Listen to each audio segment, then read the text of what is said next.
I envision a mortgage office as really being more of a content creation and collaboration space.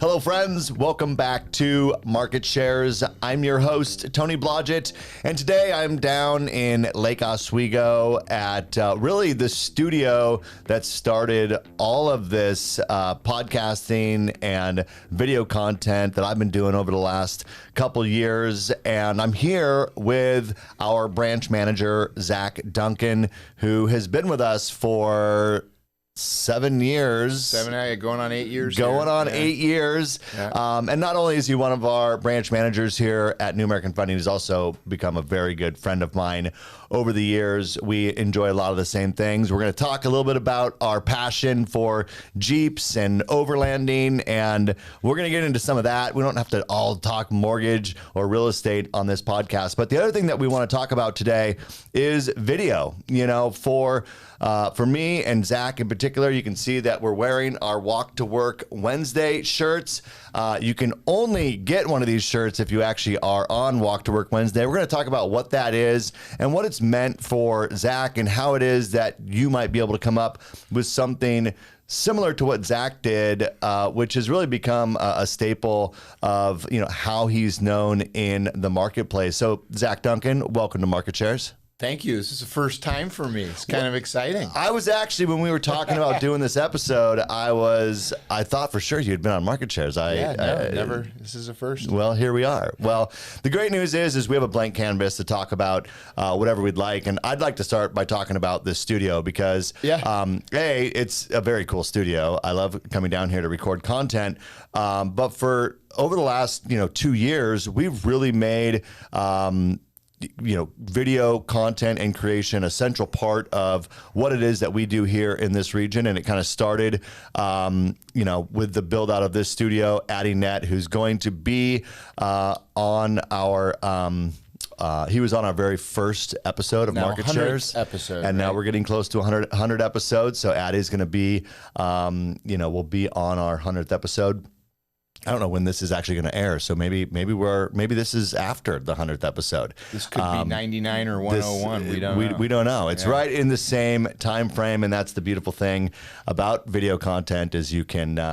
You don't have to do it all live. You can plan this stuff out. You can make it a part of your business and still be consistent. But maybe just talk a little bit about what this studio has meant for you and your branch. I mean, I feel like it really gave you, something to talk about, something different. And you guys not just use it for you and your loan officers, but, other people in the community that have come in and shoot podcasts, the real estate community as well. So maybe talk a little bit about what this has meant for you, how you guys utilize this location, and whether or not it's something that other mortgage branches should consider as a central part of how they do things. Sure, and those are all great questions. Before we get into that, we'll just really quick, we'll talk about what this Walk to Work Wednesday is, because I think it's a good segue into the studio. Yeah.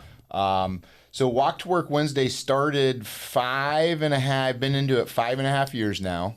I go live on Facebook every Wednesday morning. So if you're watching this thing and you want to check me out on a Wednesday morning, I'm live every Wednesday morning about 8 to 8:30 in the morning, and I actually walk to work. So I'm where I live. Yeah. I'm 3 blocks away. I'm right around the corner, and I talk about different things. I've had guests for COVID kind of changed things a little bit, but I've only missed two Wednesday mornings in 5.5 years. Wow. And it's about a 4-minute walk. And I've had 40 guests and I have nobody. I've always got my dog with me. And I talk about anything, kind of like we're doing now. I typically just, the camera starts recording and I just start talking. Yeah. Sometimes it's work related. Sometimes it's industry related. Sometimes it's talking about camping and Jeeps. Sometimes it's talking about sports, actually a lot of times. So what I'm passionate about and what it's easy for me to talk about. Well, let's talk about how it got started, because Walk to Work Wednesday, kind of a unique idea. Yeah. You hadn't been really doing any video content up until that point, and then you go straight into Correct. live on Facebook every Wednesday, super consistent. Like, talk about that transition. Yeah, so we had somebody in our marketing department back then who was talking about video and how important it was to be on video, get on video, and this is about 6 years ago. And I was like, okay, well, let's do something unique and different that, some people were already doing things like this. I wanted to do something unique and different. So she actually helped us come up with this idea. We thought, I walk all over the place. I'm always walking. I do walk to work. Back then, our office was in a different location, so it was actually almost a 2-mile walk. Yes, which I did the 2-mile walk to earn this shirt. Original... So this is not a 3-minute walk shirt. This was a much longer. It was a longer walk. Yeah, the video was only 4 minutes, but the walk was like half an hour. Yeah. So it's kind of changed. It's morphed a little bit, but she helped me get out of my bubble, create something that was unique and different, and I think it's done really well. I mean, I've had people come up to me, strangers, and say, hey, I know you're the Walk to Work Wednesday guy. I think pretty much anybody can watch it. Sometimes I'll have thousands of views. Sometimes I'll have a few hundred. But for me, it's just about the consistency and about continuing to do it. Yeah. Again, I've only missed 2 out of I don't know how many hundreds and hundreds of Walk to Work Wednesdays there have been. I think I'm over 600 live Walk to Work Wednesdays now. So it's something that I feel like I can't drop the ball. In fact, I've got a very exciting one coming up next Wednesday. This will probably air after all that happens. It's December 20th, right before Christmas. But with all that being said, this live video and me feeling comfortable in front of the camera, and I have guests all the time that come on, high producing real estate agents, people in the industry, not you because you're comfortable in front of the camera, who are very comfortable around people, and then it's something to do with the live video. As soon as that thing goes live and they see the little red dot, they clam up and don't know what to say. So I'm kind of like asking questions, pulling things out of them. But it's really fun. I'll continue to do it, and I think it's something I'll continue to do. I don't know how I could stop now. So well, the ball's rolling now. So did you do any sort of video? You didn't really do I wasn't on video at all. No, it was just rip the Band-Aid off and let's get started and let's go. So now when I come into this studio, and we'll talk about the studio and the growth, some people will come in here and they'll spend an hour and a half trying to come up with a 1.5 minute message where I'm so comfortable in front of the camera now. If I know what I want to say, I kind of like you. I can come in and get my message out in 5 minutes and 1 or 2 cuts. I'm good. Let's go. Let's move on. So just doing that and having that experience makes you feel more comfortable in front of the camera, I think. I think too many people see themselves on camera and they hear themselves and they don't like what they see or hear. Unfortunately, that's what you sound like and that's what you look like. So you might as well just move on and get past that comfortability part. But the studio itself, you're right. I think it evolved. It came about 2.5 years ago. We have tons of guests from the community, so not just real estate partners or attorneys or whoever we partner with in the industry. We've had people. A professional baseball player came and did a podcast, and we've had all kinds of different people throughout the community use the studio. Before COVID, which the studio kind of really started to gain traction during COVID, but before COVID, this was a office where loan officers would come in, sit all day, do their work, do their thing. I spent 8, 9, 10, 12 hours a day in here. It's now the whole thing is a studio. Right. I mean, outside of my office, we've got a dressing room, we've got a storage in one of the office spaces. So everything kind of centers around our office being a studio. It's not just where we're sitting. The whole thing's kind of a studio now. And the front is a kind of a living room feel. It's the green room. It's the green room. Talk about your plan, what you're going to do, what you're going to talk about, and then get in the studio and film. It's neat. I really like it. It's even your decorating is, homage to the studio, all the headshots that you have and stuff. Yeah. We can't show that here because we can't pick up one of these cameras. But yes, our hallway has headshots of people who have come in, regulars. In fact, are you on the wall? I am on the wall. You are yes, on the wall. yes, Okay. yes. Right. I'm not first on the wall, but I'm on the wall. You're first on the wall. Am I first on the wall? Yeah. What's your office? So, well, and I love that because one thing that I've talked about is the mortgage office, in my opinion, needs the transition. It's always been like a lawyer's office, right? Where you have the, a little bit stuffy, you got the front entrance, you got a reception desk, you got all these private offices where loan officers are locked in their office, doors are closed. And I really think that the mortgage office of today doesn't need to be that. People are so mobile with how they do their business. A lot of people still work from home, at least maybe not all day, but more than they did before COVID. So they're more transitory in how it is that they do their business. Sure. And I envision a mortgage office as really being more of a content creation and collaboration space where people can come in.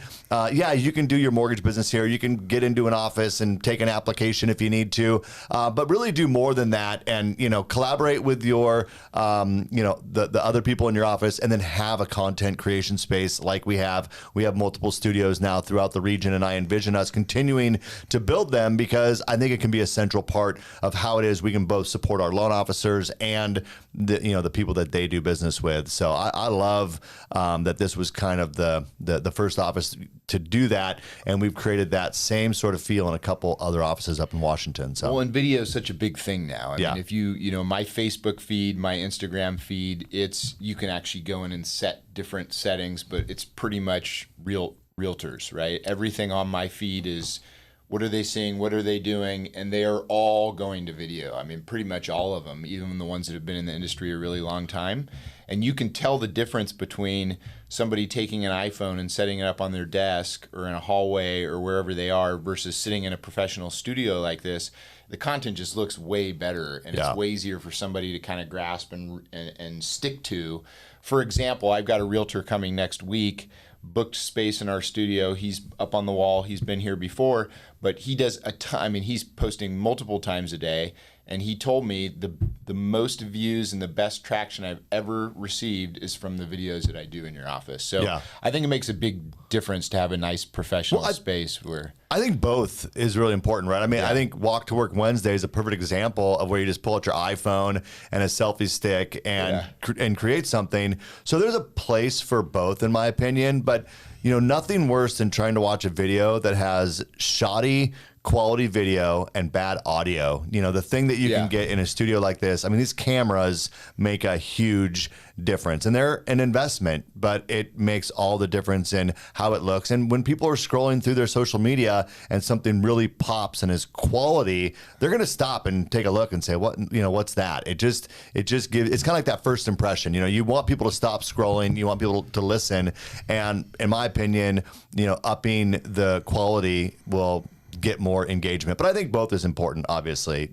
I tend to be on the side of things. One of my goals for 2024 is to take my Instagram page, especially the market shares page. It's really just reels and clips from the podcast, which is a great place to start for me because it was easy to start a podcast and then pull content from there that I can distribute around all the other places where I want people to see that. But I think I need to bring a more, human element to it. So, I would say doing some more candid stuff about what's going on in the day in the life and then peppering that in with the podcast content, is something that I'm going to try to do because I think both are important. So we need to hire somebody that just follows me around all day long. Yes, exactly. Well, that would be kind of fun, right? I don't know that everyone would enjoy that.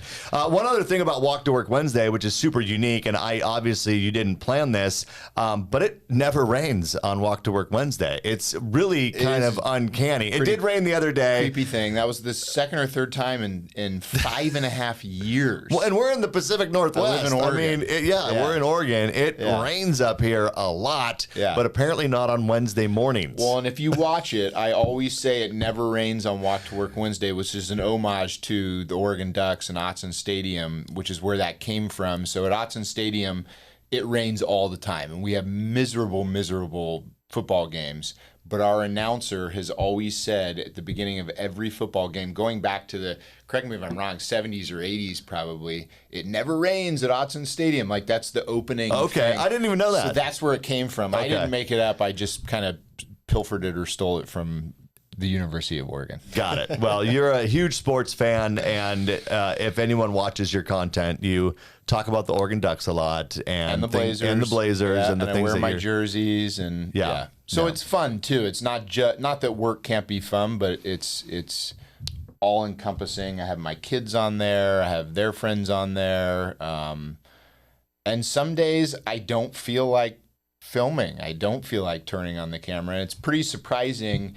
It's almost like you just said, if we could have somebody follow you around, if I could have somebody following me around in the morning and videoing what my demeanor is like before that camera turns on. But the moment it turns on, I start smiling and it changes everything. So it's probably emotionally healthy too. Well, it's got to be like going to the gym, right? It's like you don't want to go to the gym until you're like, okay, there. I got to go. Yeah. You feel better after you do it. It's 100%. The same sort of thing. And I think that's really kind of the theme of this conversation is there's so many people who look at things like, market shares. I'm almost at 100 episodes and they go, oh, you got that thing. It's going, it's rolling. It's a thing. Walk to Work Wednesday. People look at it after it's in its, kind of maturity. I'd say I'm still in my adolescence, but as things mature, people go, wow, that's really cool that you do that. It's like, but everyone needs to start somewhere. Right. And I think what this episode hopefully inspires in people is you don't have to be, I never did podcasts before I did this. I've done some video here and there, but I just made a commitment that I'm going to do this every single week. And we're going to put out an episode every single Friday at 10 a.m. And please like and subscribe if you're not already. But it's that commitment. It's the same commitment that you made to Walk to Work Wednesday. And I remember when you first started it and, knowing you before you did that, I'm like, Zack has really got to be out of his comfort zone. Like, this is not something I would have imagined you doing at the time. And now you're like, hey, I'm the guy that can just take my selfie stick and do a video and anywhere. What a transformation and what a great, I think, tool for you to have for other parts of your life as well. So, well, and if you look back at the maturity of this thing, when I first started, I didn't have the selfie stick and I just held up my phone with my hand. Yes. And this was back years ago when things in the industry were different. I was a suit and tie guy every single day. And so all those initial videos are me walking down the road in this really nice polished suit and tie with a pocket scarf, holding a phone. And I had spent probably an hour thinking about what my conversation was going to be, what my topic was, how was I going to get a message across. That thing, it just kind of, it's so smooth and easy to do now versus back then. Funny story, since we're talking about this stuff, I would say probably 2 months in, so 10 or so, however many weeks that is, episodes in, a package showed up on my doorstep from Amazon, and I opened it up. It was addressed to me, and it was a selfie stick. And one of my viewers, who happens to be a friend, said, hey, and there was a note in there, you really needed a selfie stick. You're holding it up with your phone. We could see your arm or whatever. And to this day, 5.5 years later, I still use the same selfie stick that one of the viewers sent to me. So that's awesome. That's kind of a neat story. Well, I have seen a few episodes where you don't have your selfie stick and you complain a lot about the weight of the phone. It's hard. If you try walking around, just hold your arm up. Don't even have anything in it for 4 minutes. It gets really tiring. I'm sure that it does. Well, one other thing that I want to mention, because we are recording this right before Christmas, and one thing, if it's hard enough to get up in the morning, walk through your own neighborhood, holding a selfie stick, making a video every Wednesday, you've taken it a step further with your passion for Buddy the Elf. That is true. And I want to talk about this because I think it's awesome. I could have worn Buddy today. Maybe I should have done that. Yeah, I could have wore the shirt. You could have wore Buddy. And Buddy. But again, this is just something where you gotta be willing to get out of your comfort zone. But it's, I watched your episode the other day where you talked about how kind of heartwarming it was when you dressed up as Buddy the Elf. Maybe just talk about what you've done over the last few years. Where did Buddy the Elf come from? Let's wrap up this episode. Well, we got to talk about Jeeps at the very end, but let's wrap up this episode, with talking about that, and then we're going to talk about Jeeps for a minute, and because we do things besides mortgages, Zack and I do. So talk about Buddy the Elf and where that came from, and what you experienced last week when you earlier this week when you spent the day. It was just the other day. I like to dress up. I have 2 little kids who aren't very little anymore, 2 girls. And so my wife and I have always done fun things with them for Halloween, or I'm pretty comfortable in my own skin. So I don't have a problem walking down the street in public in a unicorn onesie or now Buddy the Elf. And so about 3 years ago, I think it was my wife, I have to give her credit, was like, hey, you should do Buddy the Elf this year. And so I bought the costume on Amazon or wherever I got it. And the first year I wore it, I was shocked at how many people smile and just get excited. It's such a fun, I mean, if you see, like, I've already seen it 2 or 3 times this holiday season, but The Elf is like the greatest Christmas movie outside of Die Hard. And everybody smiles and they love it. And so I bought the costume, started wearing it around on the holidays. I'll wear it in Hawaii a little bit. I wore it for Halloween this past year. But this is my 3rd year where Buddy comes out around Christmas and I'm Buddy the Elf for the day. So, all day. So I think it was, what are we? Today's Friday? Tuesday, I woke up in the morning, put Buddy the Elf on, and I did everything. I came to work as Buddy. I went to the gym as Buddy, and I have a couple funny stories about that. I went to Costco as Buddy. I did 2 walks around the neighborhood as Buddy the Elf. At the gym, I had people coming up to me and asking if they could take selfies with me and saying that their girlfriend or whoever doesn't believe that Buddy the Elf is literally in the gym, like really working out, not walking around being silly, like lifting weights and sweating and whatever as Buddy the Elf. So a bunch of strangers and I took selfies and photos together. I had some older people come up and tell me that you know, Christmas spirit feels like it's died, and thank you so much for putting a smile on their face. And there's 2 vibes. I either get a very positive, engaging, smiling, laughing, like, this is hilarious, I can't believe you actually do this, I love it, keep doing it, or people think I'm weird and they won't make eye contact with me and they look away. So it's one or the other. There's no middle ground. Right. I stare everybody down just to see what their reaction is. Walking around the neighborhood, I had school buses, like the actual full of kids where the buses are honking and all the kids are waving and stuff. So it's fun. I mean, people like it. It makes people smile and laugh. I think around this time of the year, everybody needs that with all the dark stuff going on in our world. There's not enough happiness. Yeah. Well, if you take anything from this, you know, Zach, I think what you do, in my opinion, is inspire people to get out of their comfort zone, you know, and like you said, there's going to be some people that are haters and people that, you know, think it's silly or whatever. But the majority of people are going to look at that and say that's pretty cool. That's funny. It gave them a smile. And, you know, how many, you know, one thing that, you know, when I was part of Building Champions, Daniel Harkavy talks about flipping up people's light switches. I mean, walking around as Buddy the Elf, you're flipping up light switches all day. People are loving that. Yeah, so. I love that. Yeah. So Tony, just so you guys know, he's been on a bunch of Walk to Work Wednesdays, and there was one, maybe year 1 or 2 when I first started doing it. My kids were still small. You met me in my house. Yeah. I was Captain Cosmo, which is just, I don't know if we still have that. But it was this huge New American Funding star with puffy hand. You couldn't see who was in it. I was in it, and you held the thing and did all the, I remember. That was a fun one, too. We got a lot of smiles and laughs out of that one. We did. All right, well, lastly, let's just end by talking about something not mortgage related. Love to. My favorite topic. We could have done a whole podcast just on Jeeps, I think. Easily. The Jeeps, the camping, the overall, all of it. Yeah, I feel a little bit like I might have inspired you to not wait for the Bronco to come out and get the Jeep. I think this is true. Yeah. So greatest decision I ever made. Yeah. So let's talk about this a little bit. I'm super passionate about Jeeps. I currently own 3 of them. I need to probably get rid of one of them. It's gotten a little bit out of control. But you know, I love the overlanding aspect. I also love the rock crawling and just going out with my family up into the mountains with friends, and it's just so fun to do that. But you went from, you know, driving an Audi or whatever to, you know, full on overlanding Jeep, rooftop tent. You drive it everywhere you go. So maybe talk about daily driver. About that transition, and like, why'd you decide to buy a Jeep in the first place? That's a really good question. I mean, I think this probably sounds maybe silly or superficial of me to say, but and Trevor Hammond, who's also part of our group, Yep. he kind of did the same thing, and so it made me think. So you're right. I was driving a 2-door, sporty little convertible Audi, Right. and I went to a 2021 lifted 37-inch tires Rubicon with a rooftop tent and a winch and all the toys.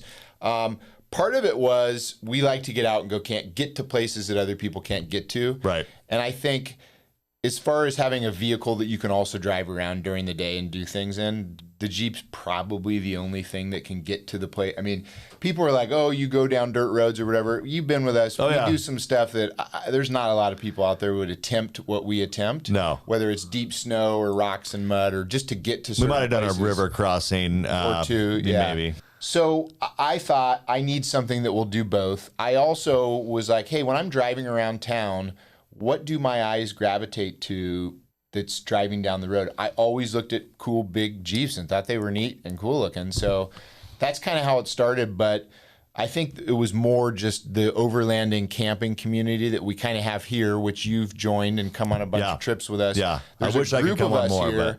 When we all started camping together, and when we say overlanding, I mean it's just a glorified term for camping in one spot and then driving on dirt to get to another spot, and then drive, and moving, kind of constantly moving over the land. Yeah. Right.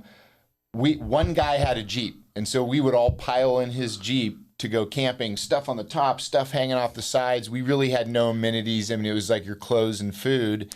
And then COVID started to hit, and everybody was like, well, we can't all be in the same Jeep. So then another guy got a Jeep, and then I got a Jeep, and then another dude Got it. And so now everybody has pickup trucks or Jeeps. Even though COVID's kind of not a thing anymore, we probably could carpool. We all have our stuff built out in our rigs like you do. And Yep. so you want to take your own rig and use your own stuff. And Yeah. that's Well, how you're it's not evolved. joking about the driving in between. I mean, the one trip we did in Eastern Oregon, I mean, it was 6 to 8 hours each day Yeah. of, off the beaten path, dirt roads to get to our next location. But man, the things that we saw on that trip were Alfred Desert was that trip. awesome. It was one of the best places I've ever been in my life. Yeah.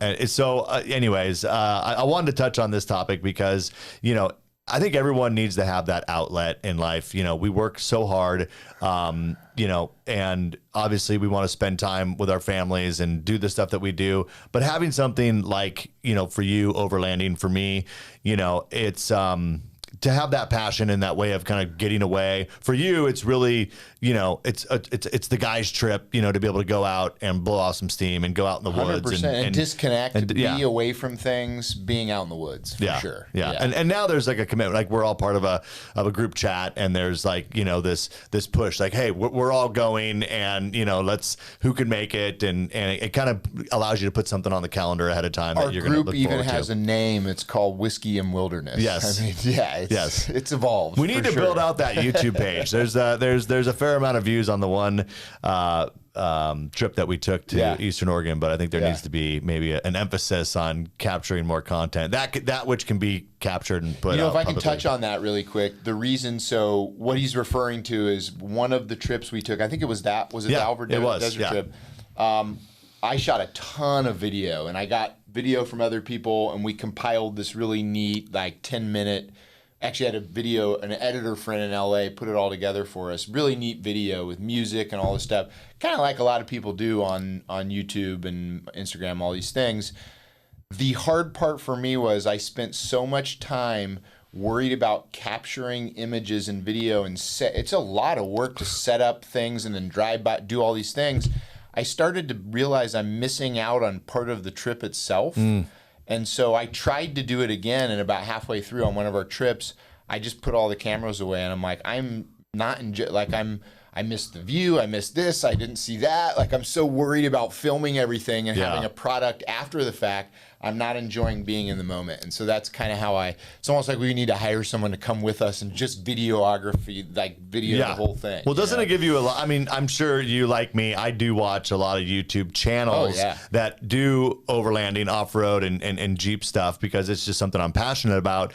It gives you a real appreciation for those guys. 100%. I mean, you know that they're driving up, they're setting up a tripod, they're driving back down, they're creating the shot. I mean, it's like, holy cow. It's I mean, it's a lot of work. There's a guy named Drew Sims that you can go follow. I've seen him. He's not as much an overlander. He's by himself, so it's always solo, and he's really good at photography and videography. Is that the right word? Videography, yeah. But if you look at some of his things, you can see it takes him probably all day to get one image. Oh, yeah. Because he'll set up and then go a mile away and do this other thing, and drones are flying over and all this stuff. So it gives you a good appreciation. Well, I think he's actually a videographer. It's his job. That's his job, yeah. It's his full-time job. We have day jobs, so it's a little Well, I've seen videos of his well over 1 million views. I mean, it's impressive. And, you know, I've seen where he took a video shot and he must have hiked, you know, miles. Yeah. to get and the set up the camera. there's no footsteps either, so he goes like around, you know. It's pretty intense. Well, look, if there's a central theme to this episode of Market Shares, it's video content, honestly. I mean, you guys, it's 2024 almost, and we have to get, or it might be 2024 when you're watching this, we got to get out of our comfort zone, and each of us have done something to move the needle in that direction, and if you took any inspiration from this conversation with Zack, I hope that it's, you know what, I need to find my thing, and it can be little, but the key here is consistency. You know, I think that's where both Zack and I have found success with the efforts that we've taken, is that we didn't just do it once, do it twice and say, hey, I did some video. It's that we came up with a plan, even if it's small, even if it's just Walk to Work Wednesday. It's 5 minutes once a week that Zack sets aside to do that, but he's consistent. Now people talk about it. It's gaining traction. So find that thing for you. And if you're into adventure, I mean, consider getting a Jeep because it's fun to be able to have a daily driver that you can also take anywhere out in the woods. You're gonna have to do some customization, which I can probably help people 100%, with. But if you get a Rubicon right off the shelf, I mean, you're pretty set up to do a lot of things. Tell you what, a Rubicon right off the shelf can do more than one of those new Broncos that's got every single bell and whistle on it. Yeah. So, yeah. If you're considering that, I would look at Jeep before Bronco. Okay, well, there we go. I'm not even going to touch that one, you guys. I want to thank you, Zack, for coming in and be willing to do this episode. Thanks for letting me use your studio. I'm going to be here creating some other content today. And so thank you for that. Thank you to our audience for tuning in. You know, this is just a fun conversation. We're kind of in that week before Christmas where we're just a little bit more mellow. We're fun. I enjoyed this conversation. I hope you took something from it and it might inspire you as you're cementing in your goals for 2024. Make video part of it, and I think that you'll be happy that you did. Please like and subscribe to this channel. But more than that, as I always ask people to do, look, I love referrals. When I was in the mortgage business and did a great job for someone, I really would hope that they would refer me to their friends and family. And what I hope that you do is tell people about this podcast, because that's the only way that it's going to grow. I know there's people in our industry that would appreciate, you know, the conversations that we have here. And so I would thank you very much if you would share that. Zack, thanks for being on today. And to our audience, we'll see you next time. Take care. Thank you.